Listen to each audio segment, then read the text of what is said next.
What's up, Tweeners? Welcome back to another Tweener at Tennis video today here on the channel. And today we have a recurring guest, Forbes article writer, the man behind his amazing tennis articles when it comes to new tennis gear and interacting with some of the biggest names in the sport when it comes to understanding what is coming out, what we can expect in the gear in the fashion world.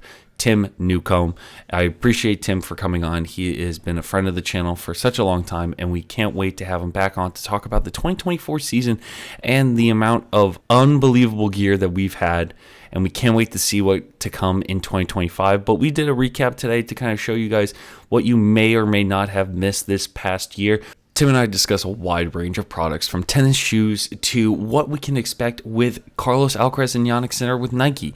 So before you guys do enjoy this interview, make sure you are subscribed to the channel. We're trying to hit 6,000 by the end of the year. And we'd love to have you all join the Tweener at Tennis channel today. So make sure you leave a like, comment, and make sure you're subscribed to the channel. And we'll see you guys in the next one. But for now, enjoy our video and interview with Forbes article writer Tim Newcomb. You know how much I love to just start things and just ramble on until I end up finding the start to the conversation. There's no end piece. It's just start and it just trails off. Tim, welcome back. I met Tim in real life. That helps anyone. Finally met in person at the US Open this past year. Man was dressed in all black when it was probably 85 degrees out. It was warm, yes. That was a warm day for me from the West Coast, coming to 80 plus degrees. But hey, when your wardrobe's all black, then that's what you go with. That's fair. Also, are you on a medicine ball or do you just bounce? Yeah, I shouldn't be bouncing right now. But I realized that as I was answering your question. For those of you that are just listening to when Tim was answering that question, all he did, I just see his head going up and down like this, and I'm going, Tim, are you okay? No, it's Gotta just work the core. got You to always work the gotta work the core. core. Yeah. Have you ever seen The Office? Yeah. You know when Dwight pulls out the medicine ball and Jim just pokes it with scissors. That's how I Yeah. feel like we're having this conversation right now. Well, fortunately, we're not meeting in person with the medicine ball, so I think I'm safe for this one.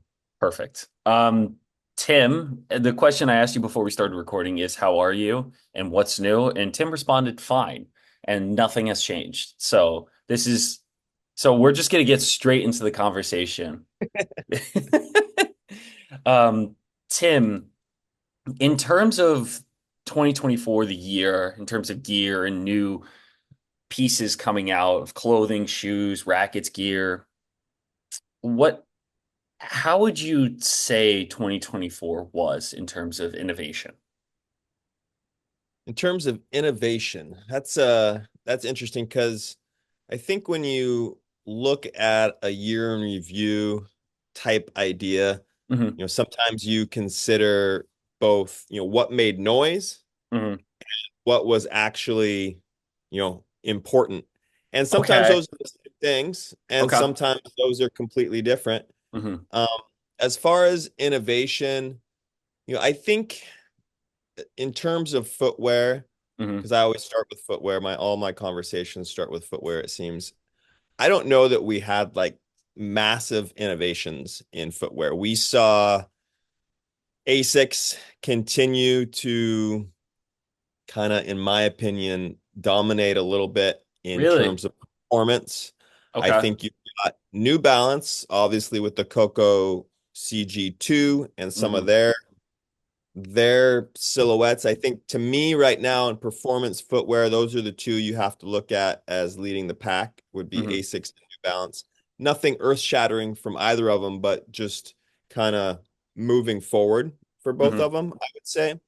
And then, as you've noticed and mentioned in different pieces you've done, Yonex is doing a nice job Yeah. with their frame. So I think, that's interesting.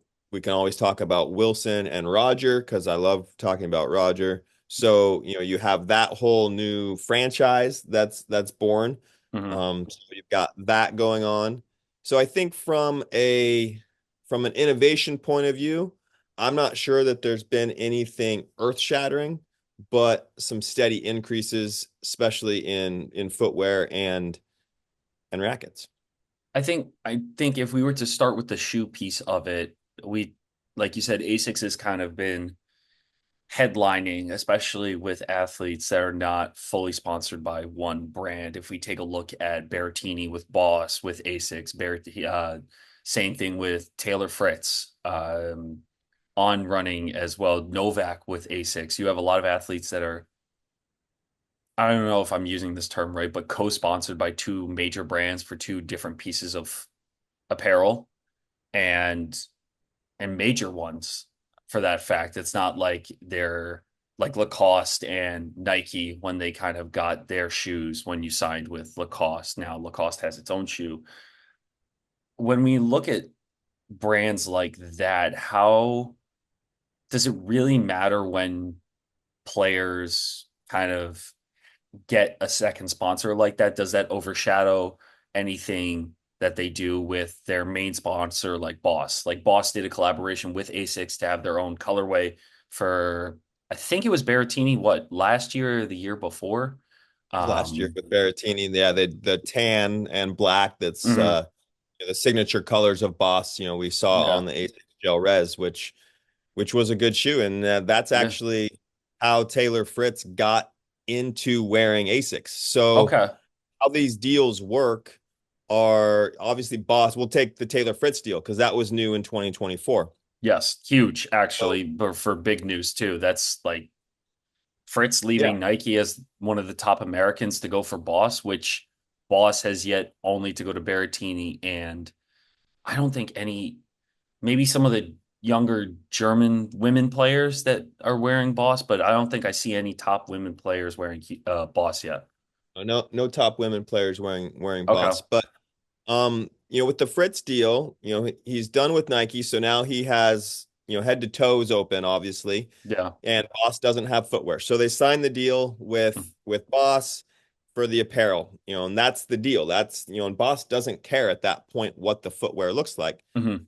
They send him some of the collab, the Berrettini Boss Okay. A6 Gel Res collab. They send it to Taylor because obviously if they'd rather he wear that than nothing than a Fair Nike enough. pair, whatnot, right? Yeah. So Yeah. they're just, and also a way to welcome him to the brand. When these people sign new contracts, they get sent tons of the new gear because obviously Taylor's not going to be wearing Nike anymore. Yeah. So he's got to get refreshed his whole closet. So they send him the Gel Res, and he told me he put it on and he hasn't put another shoe on. Like that's how it happened. So Love before that. he even had a conversation with ASICS about what is this contract going to look like, or are you even interested in me or anything, he put the shoe on and said, "This is the shoe I'm going to wear. I'm going to wear the Gel Res from ASICS. Now let's go get a deal done." And I think what you see, you brought it up with Boss. What you see with ASICS is they are a footwear company, Yes. and they care extremely, the amount they care about their footwear, is Is far number outshine. one. Yeah, the apparel they don't even care about to a point. I mean, I To don't say they don't care, Yeah, no, they but like do they care, have, but if we look at Asics as a brand, Asics, the shoe is their staple when it comes to being a part of a player or a sport. It's shoes first. That yes. at least we can say shoes first, apparel second. Right. And they told me, when I talked to the president of ASICS North America this year, he told me that exact thing, that it's the footwear that they're focused on. And that was right before they had signed ONS. And Yeah, so ONS is another one where another one. ASICS only, that happened this year. Taylor Fritz, ASICS, I should say footwear only, that Footwear happened only. this year. That's a brand that you see that doesn't mind not being head to toe. They don't Hmm. mind sharing billing, so to speak. And I've talked to agents that, it can be good for an athlete too, because now you have Taylor Fritz, who obviously, if a brand has him, they're going to want to market him. Well, Yeah, now you have both Boss and ASICS are going to market him.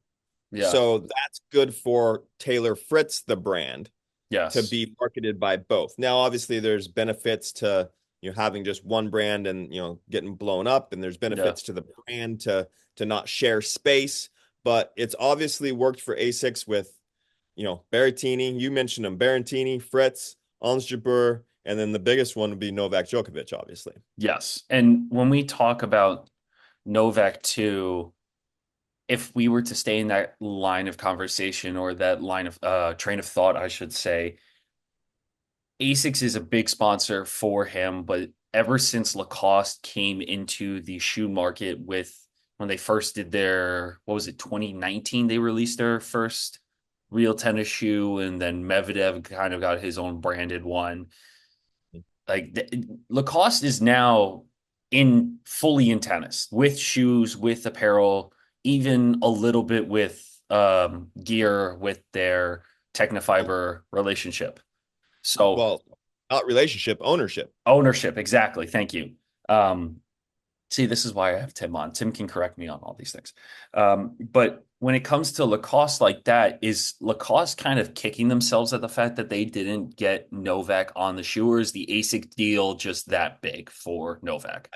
Look, Lacoste. Well, first off, when it all happened, when these contracts were signed, there was no shoe for Lacoste to put Novak in. So it's kind of a moot point because it couldn't have even happened at the time. Gotcha. And they're not going to spend the money to Yeah. to to add the footwear deal on top of the apparel deal that Okay. they're already you know pushing him on. But the apparel deal that they have with Novak, at least from all the photos that are coming out in China, Lacoste does. For him, I don't see another brand like that at any point market him like they do with photo shoots, with exclusive Lacoste pieces of clothing that they're doing with him. How does Lacoste invest that much into tennis, or is Novak more the face of the Lacoste brand? I think what we're seeing, I'm going to answer your question a little bit more broadly than just Go for it. Lacoste. I think what we're seeing, and we've been seeing it for the last couple years, Hmm. is the expansion of tennis apparel. Take the traditional Nike head to toe out of it, and you have Hmm. all these brands, and we can get into it later, all the little brands, the Yeah. little tennis brands, but huge, maybe global athleisure brands that Yes. are now in tennis and have one, two, three, half a dozen athletes Hmm. that they're sponsoring just apparel because they don't make footwear even, or Exactly. they maybe they make, if you're Lululemon, you make a running shoe, but you're not making a tennis shoe. Yeah. So you have this opportunity to focus in on one player or Hmm. a couple players. Obviously, Lacoste has a small group of players, not just Novak, Hmm. um, male and female. And so you have the opportunity to really zero in on a specific player without Hmm. alienating the rest of your group, without, really spending that much to do it. You mentioned the photo shoots in Asia. Novak had some unique photo shoots. Go on Yeah. the Lacoste Instagram and check it out. He's Not gonna wearing some, lie. Not gonna lie. The Lacoste that they did on, was it the Great Wall of China that they did a pop up on? I have to look at that again. That was it, they did something so unique, but the branding, even when they brought all those athletes together, I think for the Olympics, like that was phenomenal. I honestly, I think Lacoste is one of the most, even though it's expensive, it's probably one of the most underrated brands when it comes to style, and because I now know it as primarily a tennis brand. I used to remember wearing the polos all the time as a kid. That makes me sound like a bit of a preppy guy, but it's true. Like they were known for the polo shirts, but now it's fashion. It's not yeah. tennis, it's fashion. Fashion in tennis. Yeah, and I think they would be pretty excited to hear that because obviously for those that don't know the history, Lacoste started by a tennis player, Rene Mm, Lacoste, credited with inventing basically the polo shirt that we all know, like non-tennis players know what the polo shirt is. It's yeah. ubiquitous across North America and Europe. Hmm. So Lacoste is the polo shirt. Lacoste is tennis history, but then didn't spend time in the sport for a while, became a fashion brand, Yeah. and are now really, to their credit, getting back into the sport mining their roots a little bit now that Mhm. tennis is popular again from a fashion point of view. Because you have to Yeah. think, Lacoste as a fashion brand 10 years ago, tennis was not, making waves culturally from a fashion point of view. The last couple of years we've seen, whether you hate the phrase or not, tennis core, Mhm. is a thing. And that's tennis, fashion is a thing. Well, Lacoste is considered a leading fashion brand. So Yeah. with tennis in history, they're going to really play into that. Where some other brands are just doing it to stay with the trends, Lacoste is able to do it with a little bit of, they'd like to market it as authenticity. I, and I think you don't see that in a mass market like tennis because they have to pump out new pieces every tennis season, every hard court, every clay, every grass, every because it's based around essentially the Grand Slams. You lead up to the Grand Slam and then you get the new pieces that are leading up to that. And I feel like Lacoste has done such a great job with being that brand for, like you said, I think you put it best is like it's Lacoste is tennis history. And by using that as its core, it makes the brand even more valuable and attention grabbing when it comes to style and fashion in the sport. Yeah, and it doesn't help to have Novak along the way. Oh, absolutely. It definitely doesn't. I actually meant to ask you this earlier, and I wonder if you know the story of it. Um, this is I did not tell Tim this before he came on, so I'm hoping it doesn't go poorly. The French tennis player that's sponsored by Asics that got dropped by Asics supposedly for wearing the Travis Scott low shoes. Do you know the story that I'm referring to? I know the story. I don't have the background, like I don't have an inside story, but yeah, I mean, if I was Asics, I'd drop him too.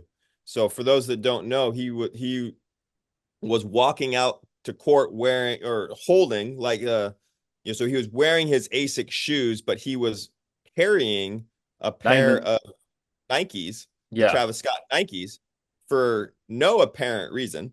yeah. So that's yeah, I mean, it's ridiculous. Is it is it is it too much of cutting the player entirely off the brand just by one incident, or do you think this was a reoccurring thing? Because from a Well, brand standpoint, it has to be said in their contract that you shouldn't be wearing other brands, especially when you're coming out onto the court, right? That's just a big no-no. well, But it's specific in the contract that you can't represent other brands when you're on the court. Like okay, that's going to be black and white in the contract. There's no got it. disagreement.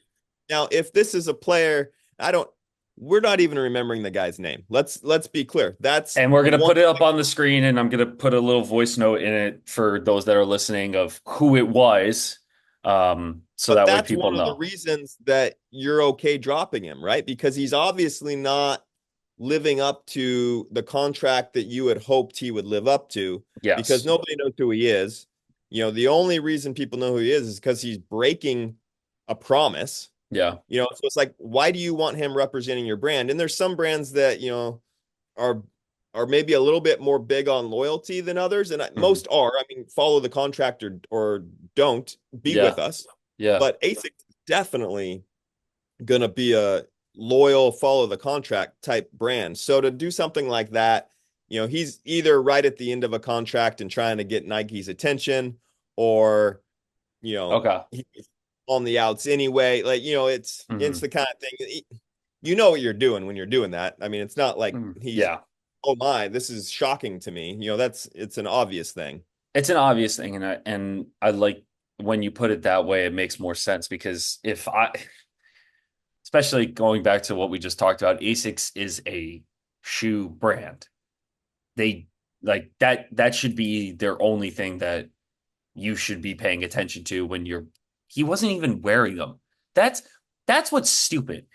I'm sorry. If you're gonna flex on people with, I guess resale value of those is probably still 1,800, maybe 1,000, but you're repping shoes that you're not even gonna wear that are worth over a grand, and you're telling me like, oh no, like that's fine. My sponsor would like that. You're no offense. Don't be an idiot. And speaking of players in footwear, Layla Fernandez. Let's talk about her because holy crap, what was she wearing at the French? Because So at the yeah. tell me. Yeah, so she's wearing, and she wore it at US Open this year. I don't Okay, know how to pronounce it. I can spell it to you. please And do. it's AESEM. It's Issium. something very, I'm Like it sure has to very be close to strange. that. It has to be Yeah. close to that, right? And it's her dad's brand, and it hasn't launched What? yet. So yeah, so I talked to Layla about this. Um, actually right before the US Open. So I had a conversation with Layla in August, Okay. and I was like, what is going on with the shoes? And she's another one. She has a Lululemon deal for those that don't know, Yep. for all her apparel and is quite popular for it. But Yep. Lululemon obviously does not make tennis shoes at this time. They make They're women's running shoe. making it's running shoe. It's not training shoe, right?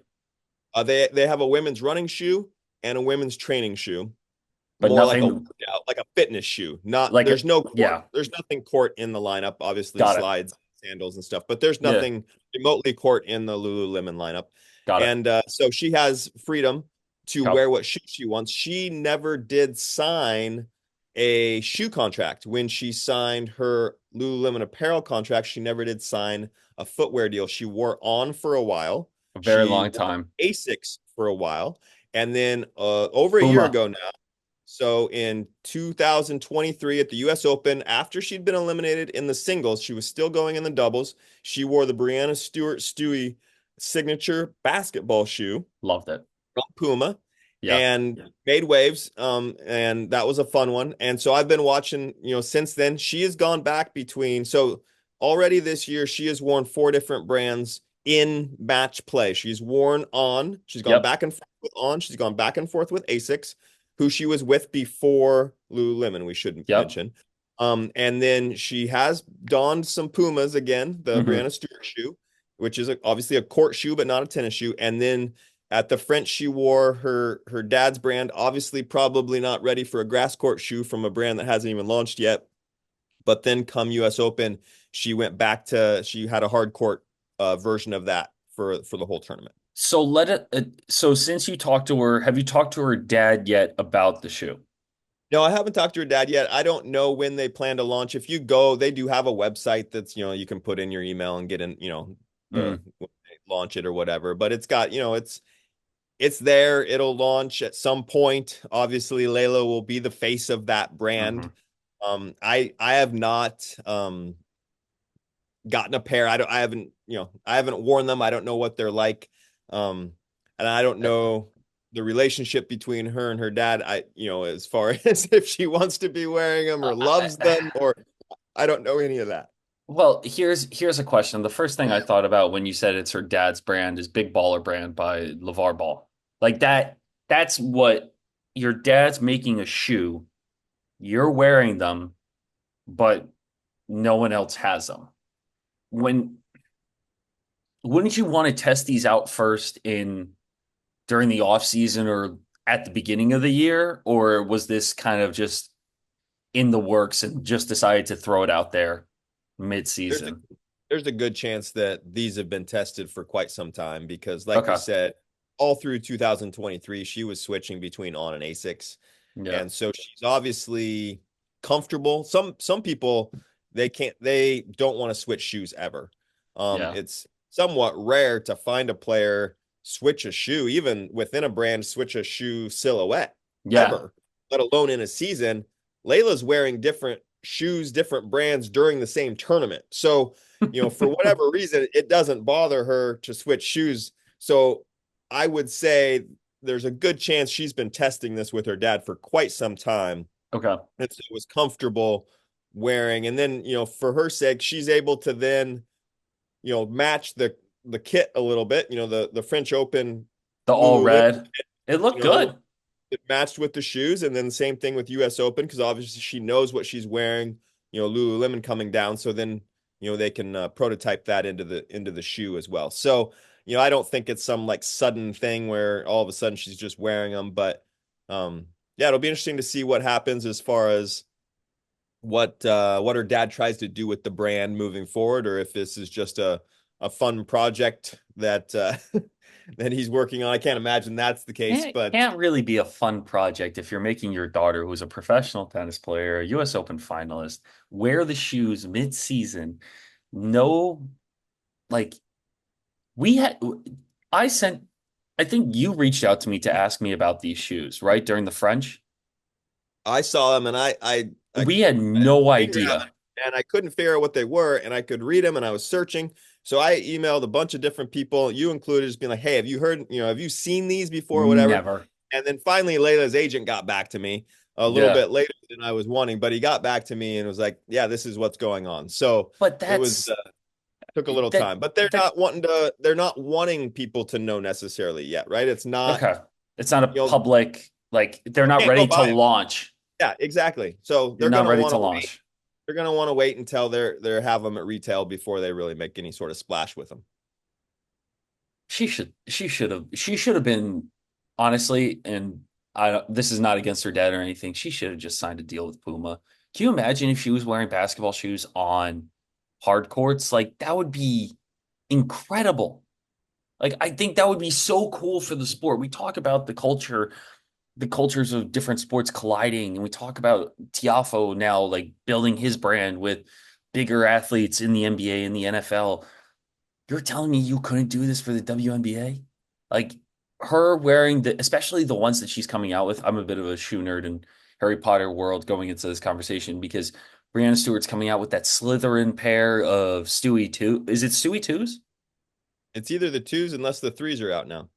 But like if she was wearing that during a tournament, I would have loved to see that because that just creates so much more attention and cross promotion when we talk about the two brands. Like that would be insane. Yeah, and there, this could go back to your earlier question. The reason she maybe didn't pursue a deal with Puma was maybe because she knew her dad was coming with this and she was going to switch to that anyway. Okay. So so it could have been a stopgap. It could have been and as we know, she said it. I talked to Puma about it, last year. Puma had no idea she was going to wear it. She Oh literally bought them wow. at a store. Like she Oh, that's bought, awesome. That's yeah, awesome. she tried them on at a I don't know which store it was, but she tried them on at a store, liked them, so she bought them. That's And then awesome. she just decided to wear them. Puma had no idea. They hadn't even sent any to her. It wasn't so. And then the other thing to think of, it's not like brands just are haphazardly throwing out deals. That's very, they have a budget, right? And Puma There's a has strategy zero to it. dollars. Yeah, Yeah. there's $0 in Puma's budget for tennis for obvious reasons because they're not in the sport. So it doesn't really make sense, even, and I'm not saying Layla's asked them, I don't think she has, but even if Layla's agent went to Puma and said, hey, how about a deal? Puma's probably going to say no Yeah. simply out of the fact that it's not in their marketing strategy. There's no connection to them. They're not going to sell any product. Hmm. Maybe they sell a couple extra, Stewie shoes. So maybe it makes sense, but it's so outside the box and different Hmm. that I'm sure they would gladly send her product as much as Hmm. she would want. But, I don't see like some sort of long-term deal there.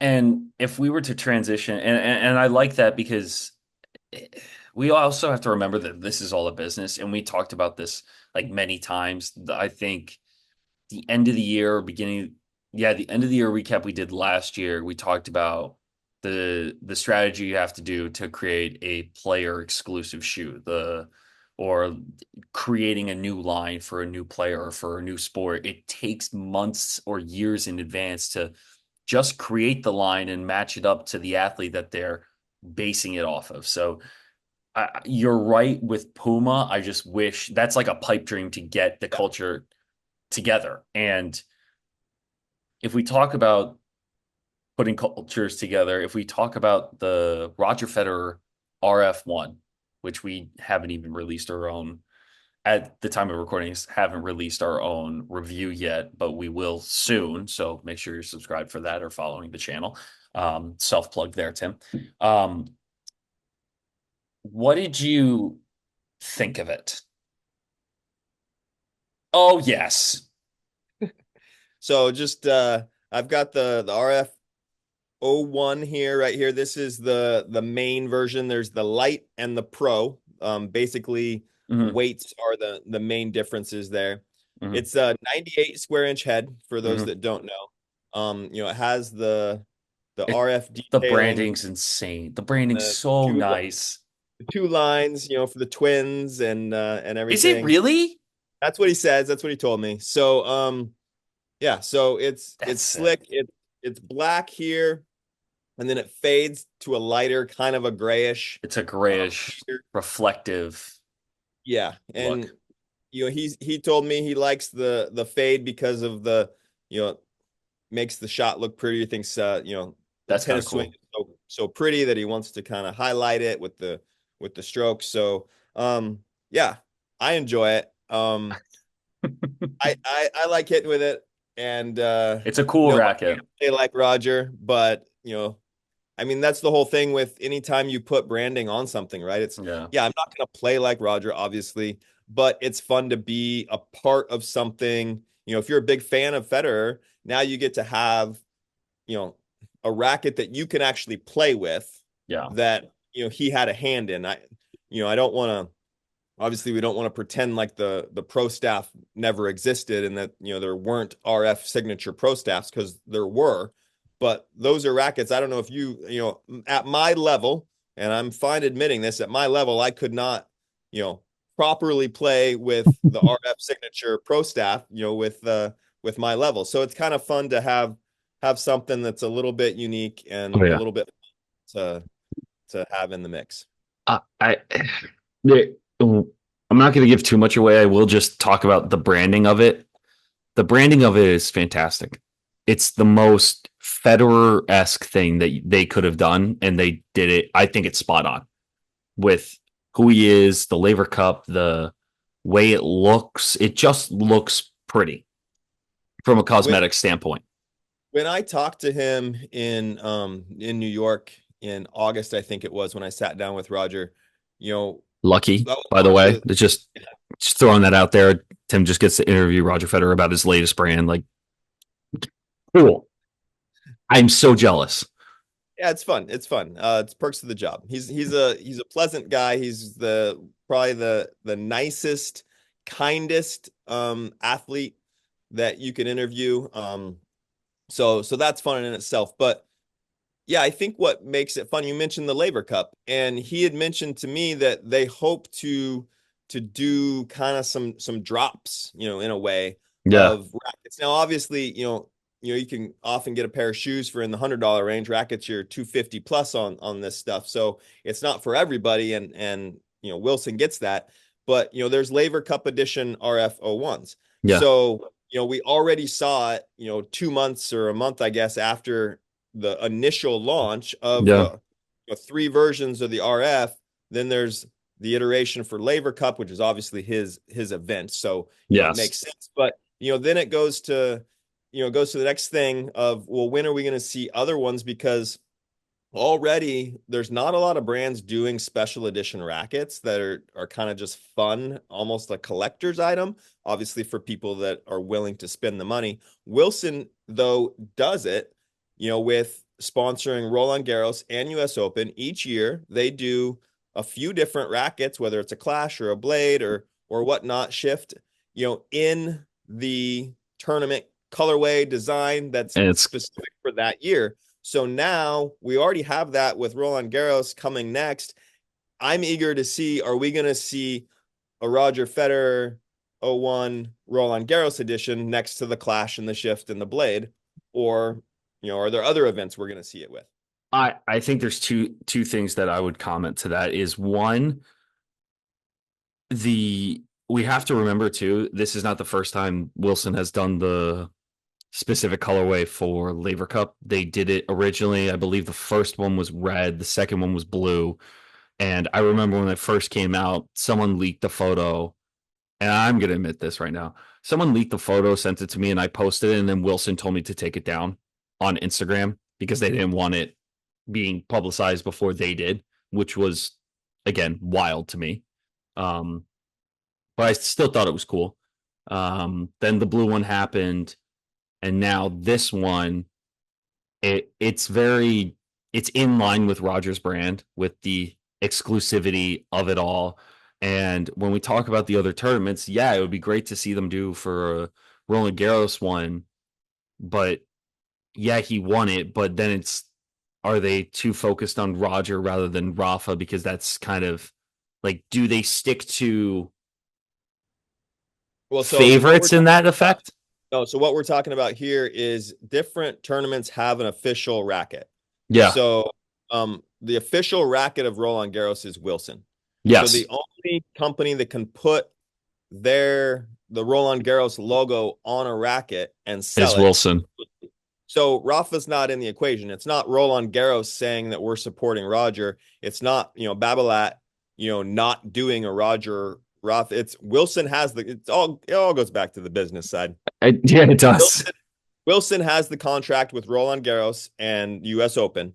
And so where Babolat has the contract with Wimbledon. So Babolat during, they generally only do the team versions of their rackets for, some of the more affordable versions, I guess, have some Wimbledon designs on them. They do some cool bags and stuff. So, everybody's doing it, but that's why I'm saying that that's kind of the first opportunity for a major tournament. And it won't be Australia because they don't have Wilson and Australian It's Open, Dunlop, together. right? Right. It's Dunlop.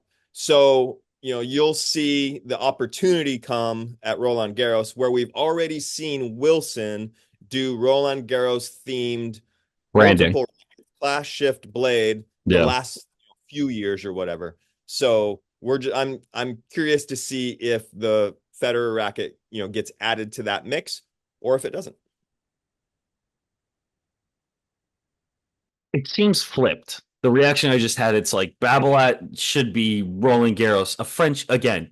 You have to explain this to me. How did the French lose Babolat as it's a French company? How do you lose that? Like, as a brand, don't you want that? Well, there's obviously a point where it's not worth it to you financially anymore because Babolat was the official. Well, let's take the ball, for example. Babolat was the official ball of Roland Garros for quite a while. Yeah. And it's now Wilson, and obviously the rackets are, with that deal as well. So there was obviously at some point there, I don't remember the exact year, a few years ago, the Babolat deal was up and now it's open bidding and Wilson took it. From what may.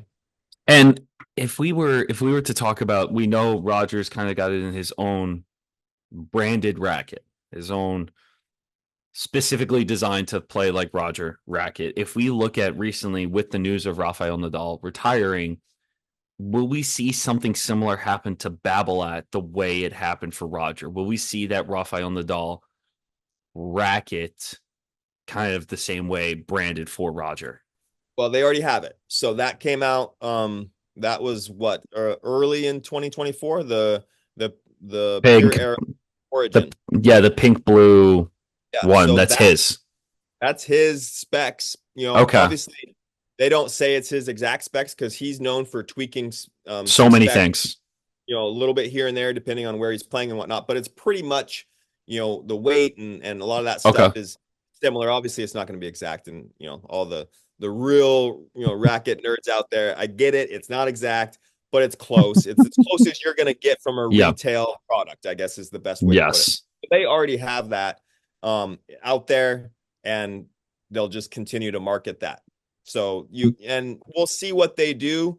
Obviously Roger has that. It's not technically a lifetime contract with Wilson. I was talking. It feels like it.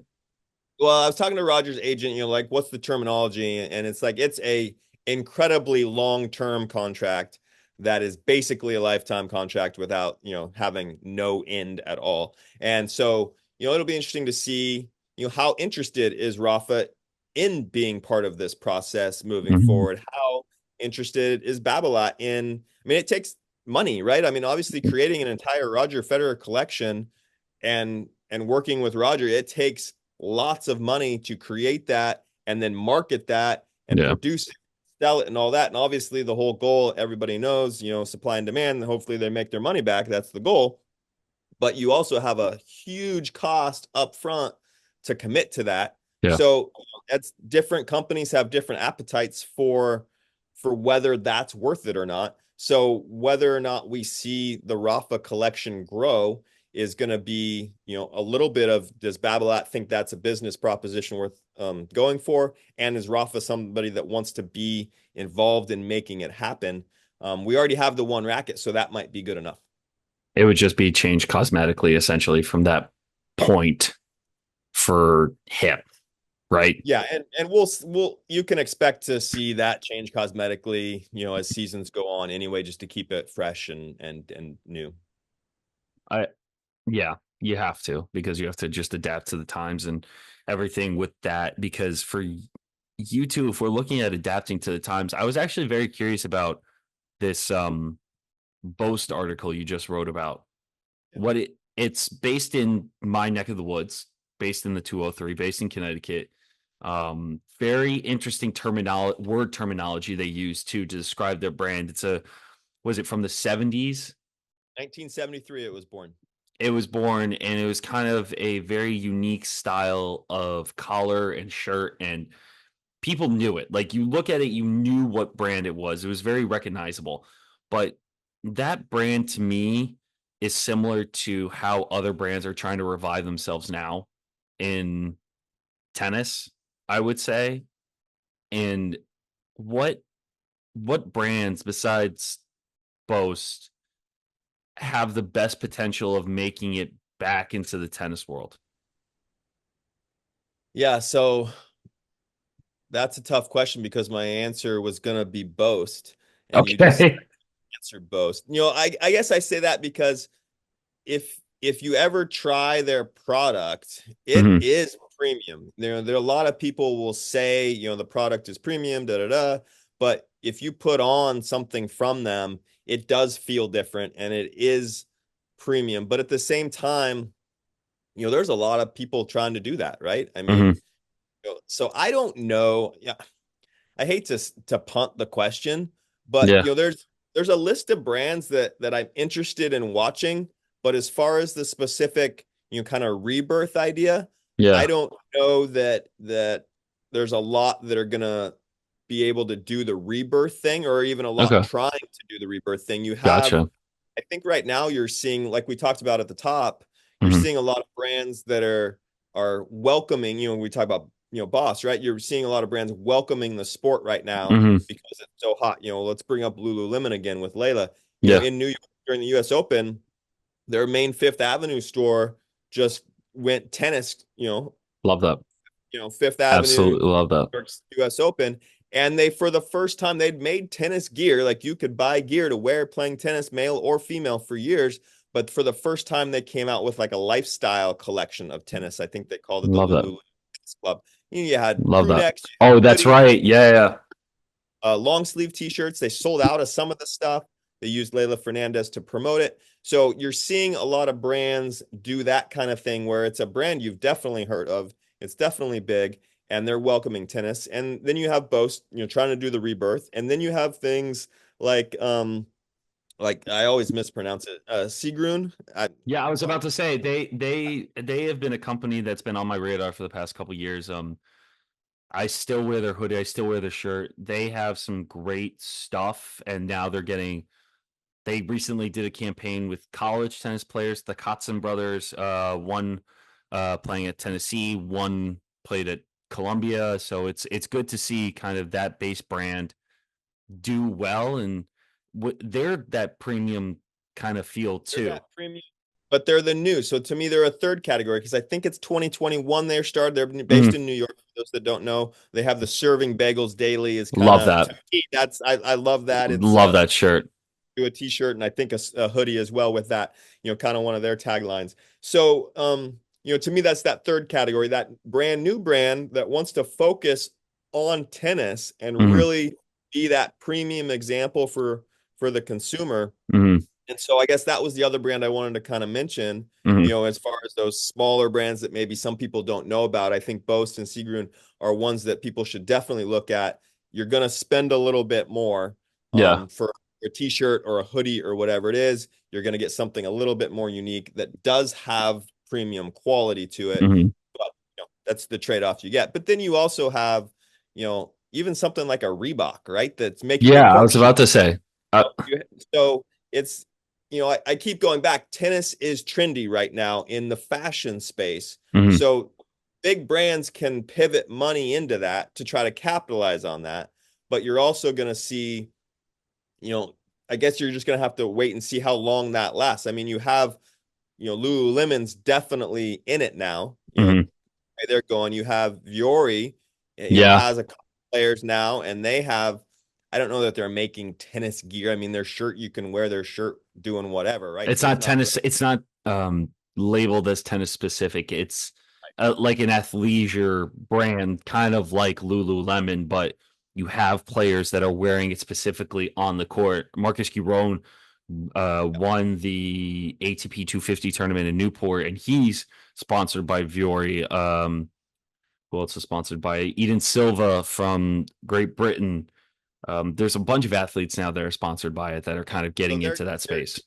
exactly. So I think there's just so many. I mean, we didn't talk about Eubanks and Oh, Jay Berg and what the kind of a more fashion brand or a golf brand coming in. So you have a lot of different brands from a lot of different whether it's Big Reebok, Rebirth of Boast, whatever. yeah. Even I was going to mention you got Yonex. They're partnering now with a firm called Market to create some apparel Oh, that's a they little did bit get more market from the New York-based company, correct?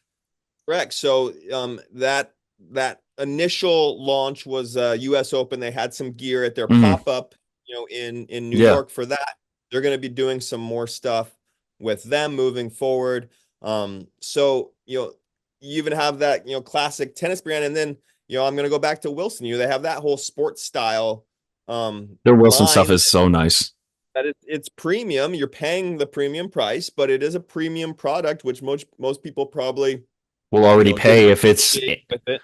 yeah. So I think you're seeing brands from every walk of apparel embracing tennis right now. And Mhm. so it gives what I like is it gives the consumer so many Yeah.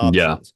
Whatever your style is, whatever your price point is, Hmm. whatever your favorite, type of product from, tanks to hoodies to tees to dresses to Shorts, what you wear, literally everything. literally everything from every walk of brand there is across the world.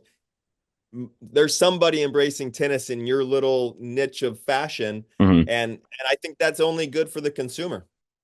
I also forgot to mention Seagreen is also sponsoring Nate Lamons and Jackson Withrow, who are doubles. One Newport as well. They have been sponsored by them for a Few years now. year, a Few year, years. a few years. So it's Yeah. another one like you have people wearing it, you have people liking it.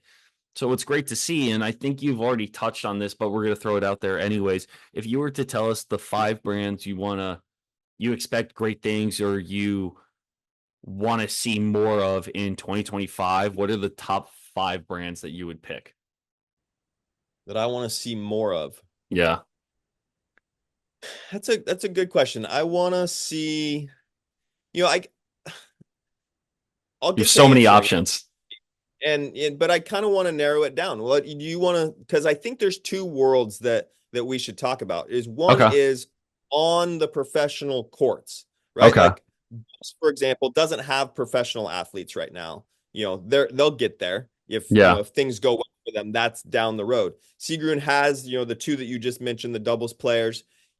That would be one I definitely want to see more of. Boast I want to see more of.